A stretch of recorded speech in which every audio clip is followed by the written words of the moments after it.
सारखे शेतकऱ्याचे ढाण्याबाग जोपर्यंत गणेश भाऊ निंबाळकरांसोबत आहेत तोपर्यंत मला वाटतंय गणेश भाऊ निकालाची पर्वा आपल्याला अजिबात असू शकत नाही, कारण हे वाघ तुम्हाला हरू देणार नाहीत, मला याच्यावर विश्वास आहे.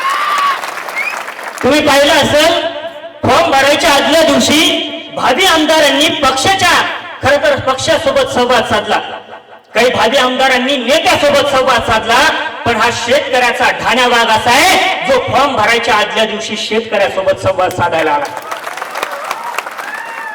काय एक बॅटिंग झाली, दुसरी नको का बॅटिंग, आता करू नको का, काय जोरदार टाळ्या पाहिजेत मला. खर तर गणेश भाऊ लोकशाहीच्या प्रत्येक पानावर पडलाय पांढरा मवा, लोकशाहीच्या प्रत्येक पानावर पडलाय पांढरा मवा. ही कीड एकदा क्रांतीच्या रोगरनं फवारावी म्हणतो आणि घराणेशाहीच्या फिरंगी बाबरीनं वेढलेली संसद एकदा उभी आडवी नांगरावी म्हणतो. आणि हा नांगर घेऊन शेतकऱ्याचा वाघ उभा आहे, हा नांगर घेऊन एक शेतकरी पुत्र उभा आहे.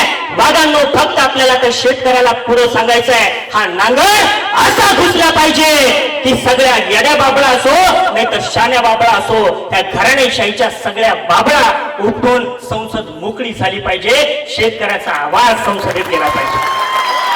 कारण हे होणं गरजेचं आहे. कधीपर्यंत एसीत बसणाऱ्या लोकांनी, कधीपर्यंत एसी मध्ये बसणाऱ्या लोकांनी धोरणं ठरवायची आणि आम्ही त्या धोरणावरती पुढे चालायचं. आमच्या वावराला लाईट कधी लागते हे एका शेतकऱ्याला चांगलं कळू शकतो. अंधारामध्ये वावरात तिथं गाड्या धरायला गेल्यानंतर कधी काय होऊ शकतं याचं भान एशीतल्या साहेबाला कधीच असू शकत नाही. ते एखाद्या सर्वसामान्य गणेश निंबाळकरासारख्या शेतकऱ्याच्या पोराला असू शकतं. आणि जोपर्यंत अशी पोरं खर तर विधानसभेत जाणार नाही तोपर्यंत आमच्या शेतकऱ्याचा विचार कोणी करणार नाही. आणि त्याच्यामुळे खरं तर आम्हाला हे सगळं करावं लागणार आहे, आम्हाला हा विचार करावा लागणार आहे. खरं तर आताच वैभवनं सांगितलं की चोरांच्या हातात देण्यापेक्षा सत्ता शेतकऱ्याच्या पोरांच्या हातात द्या. आणि ही काळाची गरज आलेली आहे, ही काळाची गरज आलेली आहे. शेतकऱ्याचं पोरग ज्या वेळेला खंबीरपणे उभं राहतं त्यावेळेला तो काहीही करू शकतं. म्हणजे ज्या छत्रपती शिवरायांचा विचार खरं तर इथं मांडत असताना कविभूषण त्यांच्याविषयी सुंदर लिहितात. कविभूषण लिहितात की इंद्रजीवी जंब करा बाणवसू अंब करा रावणा शिरंब करा रघुकुल राज है पौन बारी बाहपरा संगुरती नाहपरा जो सहस्र बाहपरा रामदूत राज है रामाधव दंड परा चिन्नादू झंड परा भूषणवी तुंड परा जैसे भृगराज है तेज तम अंश परा काना आजीवी कंस परा तो वेक्ष वंश परा शेर शिवराज है, शेर शिवराज है, शेर शिवराज है.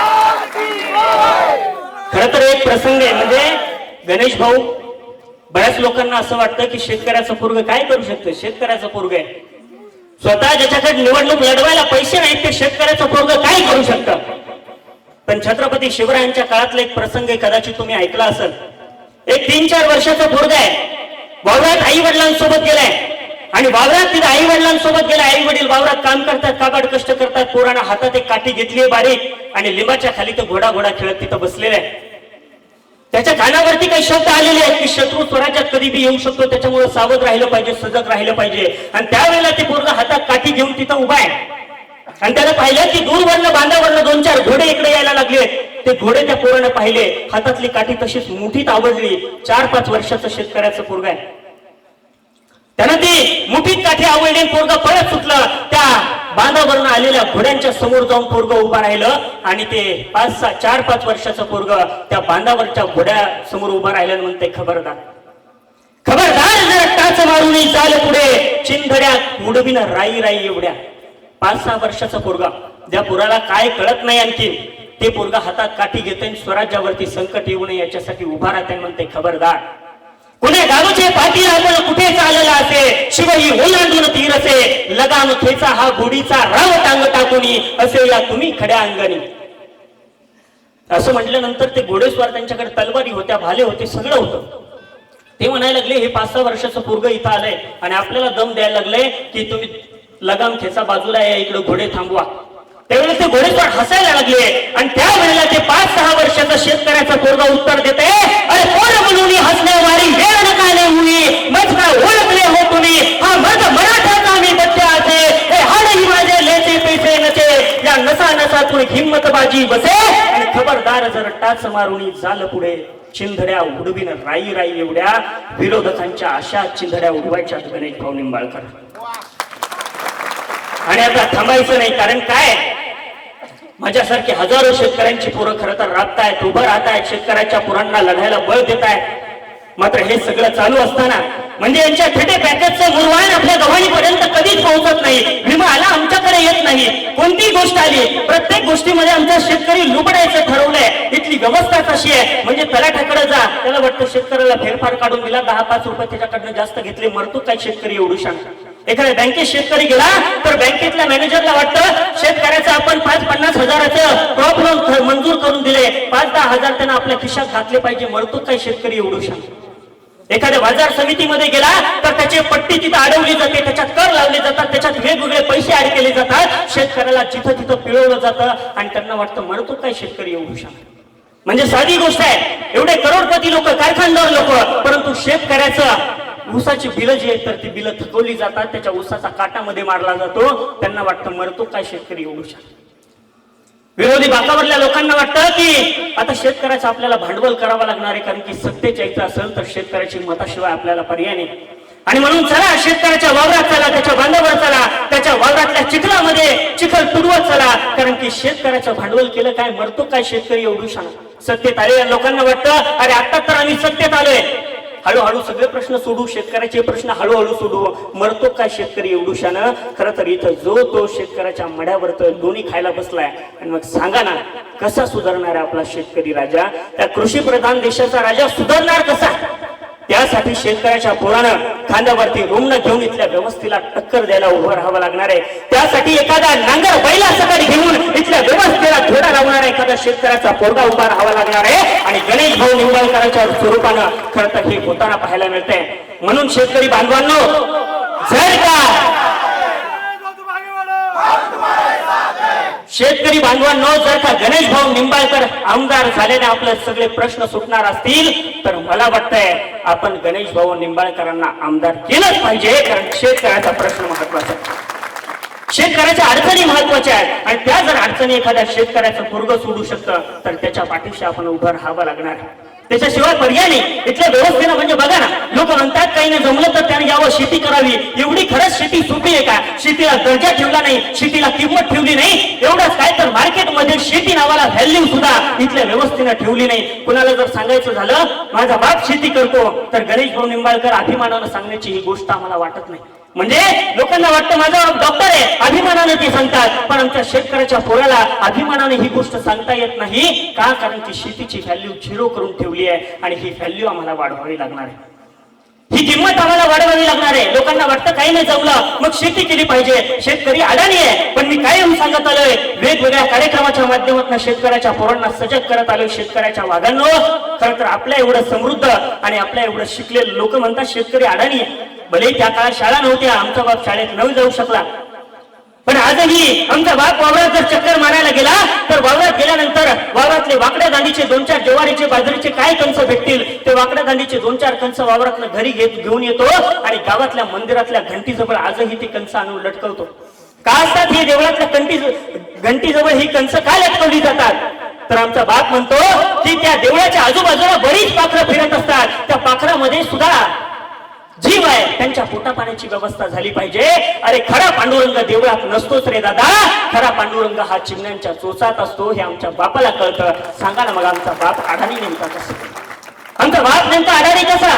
म्हणजे तो आजही बांधावरती जर झोपलेला असला, त्यानं डोळे झाकलेले असले आणि बैलानं नुसता हंबरडा फोडला, आवाज त्याच्या कानावर आलाय, डोळे झाकल्या झाकल्या आमचा बाप ओळखू शकतो या बैलाला तहान लागली आहे, काय भूक लागली आहे, काय प्रॉब्लेम आहे, कशामुळे ओरडायला लागलाय बैल. जगातल्या कुणाच्या बापाला जे जमू शकत नाही. म्हणजे लोकांना इंग्रजी जमायला लागली की लोक शायनिंग मारत फिरतात, पण त्या बैलाची ती कुडिंग भाषा आमच्या बापाला जमते, पण त्यानं कधी त्याचा अभिमान केला नाही, त्याचा गर्व केला नाही. सांगा ना मग आमचा बाप अडाणी नेमका कसा? आजही आमच्या गोठ्यातल्या गायीजवळ दुसरा कोणताही परका माणूस आणून बसवा, त्याला सांगा ही धार काढायची शक्य नाही. आमचा बाप ज्या वेळेला तिथं बादली घेऊन बसतो त्यावेळेला त्या गायीची धार निघू शकते. दुसरा जर कोणता माणूस आला तर त्या गायीजवळ तो बसू सुद्धा शकत नाही, बादली सापडणार नाही, तो माणूसही सापडणार नाही. ही परिस्थिती आहे. एवढी शिस्त जगाच्या पाठीवरती एक शिक्षक सुद्धा विद्यार्थ्याला लावू शकला नाही. ती शिस्त आमच्या बापानं एका मुक्या जीवाला लावली आणि म्हणून आमचा बाप अडाणी नाही. त्याच्या एवढा समृद्ध साक्षर या जगात नाहीच आहे. आजही त्याच्या हातात 4 किलो धान्याची पिशवी द्या, सांगा एका एकरात हे धान्य पेरायचंय. 4 किलो धान्य आहे. एका एकराचं क्षेत्रफळ 43,560 स्क्वेअर फूट एवढं होतं.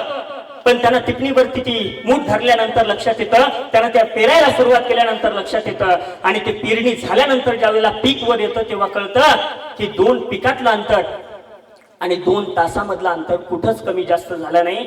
जगातल्या कुणाच्याही बापाने यावं आणि 4 किलो धान्य समान प्रमाणात एका एकरात पेरून दाखवावं. जे कुणाला जमत नाही ते माझ्या बापाला जमतं, आणि म्हणून माझा बाप अडाणी नाही, अजिबात अडाणी नाहीये.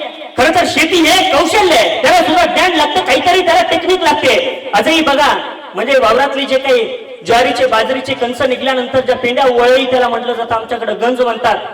ही गंज जी आहे, ही गंज म्हणजे एक अनुभवी शेतकऱ्याने ज्या वेळेला रचली जाते ना, गणेश भाऊ, ज्या वेळेला शेतकरी ही गंज रचतो ना, त्या गंजीतलं पाणी काढल्यानंतर आमचे आजोबा सांगायचे की या गंजीतनं जर का एकदा शेतकऱ्यानं पाणी काढलं ना, तर किती जोराचा पाऊस येऊ दे आणि किती वादळ येऊ दे, त्या गंजीतल्या एकाही पिंडीला धक्का लागू शकत नाही. म्हणजे आज एवढ्या करोडो रुपयांचे स्लॅब टाकल्यानंतर ते 10, 20, 50 वर्षानंतर त्या स्लॅब मधनं खाली पाणी गळतं. पण आमच्या बापानं एकदा जर का गंजीतनं पाणी बाहेर काढलं तर किती जोराचा पाऊस आला तर आतल्या एका पिंडीलाही धक्का लागत नाही. ही आमच्या शेतकरी बापाची ताकद आहे. आणि म्हणून मला सांगायचं आहे की शेतकऱ्याच्या बागांनो, अजिबात या सगळ्या गोष्टी म्हणजे पहा ना, साध्या साध्या गोष्टी आहेत.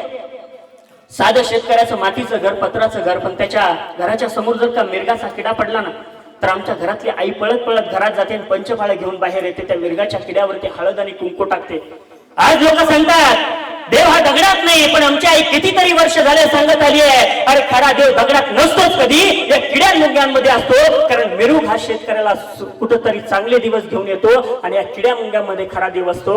जी आई कधी शाळेत गेली नाही, ज्या आईला कधी सायन्स कळत नाही, त्या आईला खरं तर देवाची व्याख्या कळते, या किड्या मुंग्यांचं जीवन कळतं. आणि म्हणून मला सांगायचंय की शेतकऱ्याच्या पोरांनो, आपला बाप कधी अडाणी नव्हता आणि नाही सुद्धा. म्हणजे इथल्या जगानं फक्त मोठमोठं जगणं स्वीकारलं. इथल्या जगाला पिझ्झा बर्गर चांगला वाटायला लागला, इथल्या जगाला भारी भारी काय काय चांगलं वाटायला लागलं. पण आता पुन्हा एकदा जग तिथंच आलंय जिथं सुरुवात झाली होती. आजही तुम्ही कोणत्याही हायवेला जा, रस्त्याच्या कडेला तुम्हाला चुलीवरचं जेवण, चुलीवरचं मटण, चुलीवरची भाकरी या पाट्या लागलेल्या दिसायला लागल्यात. एक काळ होता लोकांना वाटायचं अरे त्या चुलीवरची भाकरी आहे, राखेत बुडालेली भाकरी आहे, ही जर खाल्ली तर कसं काय होईल, पोटात ही राग गेल्यावर कसं काय होईल. पण आज ह्या लोकांना वाटायला लागलंय की चुलीवरची भाकरी आरोग्यदायी असते, चांगली असते. शेतकऱ्याचं जगणं ब्रँड होतं आणि ते ब्रँड कायम स्वरूपासाठी राहिलं. हे खरं तर आम्हाला समजून घ्यावं लागणार आहे. जग पुन्हा इकडेच वळतंय, जग पुन्हा शेतकऱ्याचं जगणं स्वीकारायला लागलंय. पहा तुम्ही, म्हणजे साखरेचा चहा आता लोकांना नको नको वाटायला लागला, गुळाचा चहा लोक चांगलं मानतात. एवढंच नाही, दूध टाकून चहा पित नाहीत, कोरा चहा लोकांना आता आवडायला लागलाय, चटणी मिरची ठेचा भाकर. एवढंच नाही तर आमच्या घरात कपडे नसले तर आई त्याला ठिगळ लावायची, आणि ठिगळ लावलेल्या पॅन्टी शेतकऱ्याच्या घरात वापरल्या जायच्या. आता कंपन्या सुद्धा फाटक्या ठिगळ लावलेल्या पॅन्टी काढायला लागल्यात.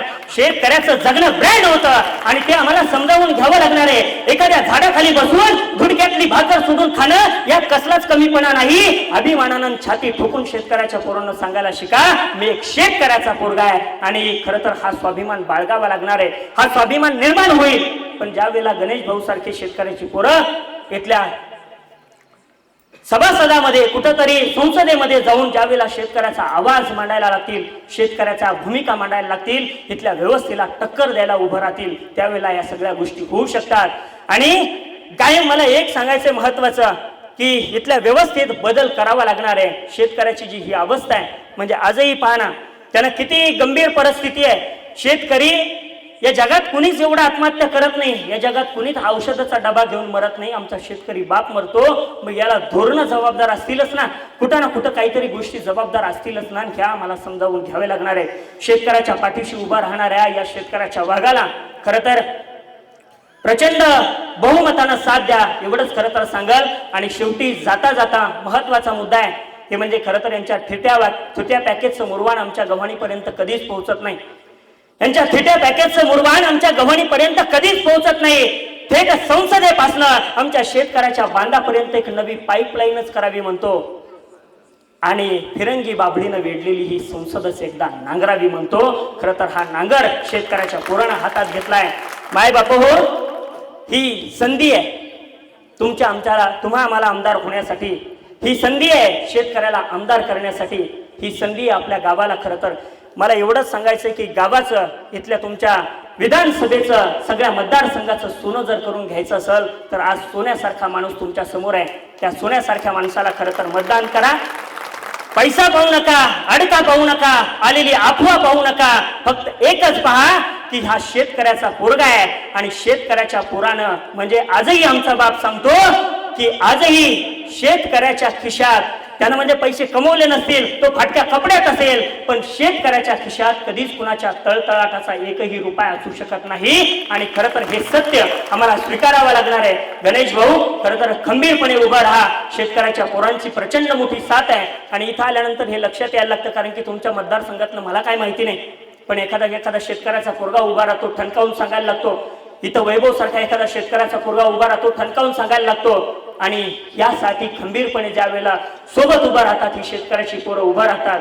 इतिहास आहे, ज्या वेळेला शेतकऱ्याने एखादं आंदोलन हातात घेतलं त्यावेळेला वेळ पडली तर त्यानं रूमनं काढलं, पण आंदोलन पाठीमागं घेतलं नाही. त्या विधानसभेचा निकाल पॉझिटिव्ह लागल्याशिवाय खरं तर हे थांबणार नाही. ही एक लढाई आहे आणि ही लढाई आता थांबणार नाही जोपर्यंत विजय शेतकऱ्याच्या पोरांचा होणार नाही. जय जवान, जय किसान, जय हिंद.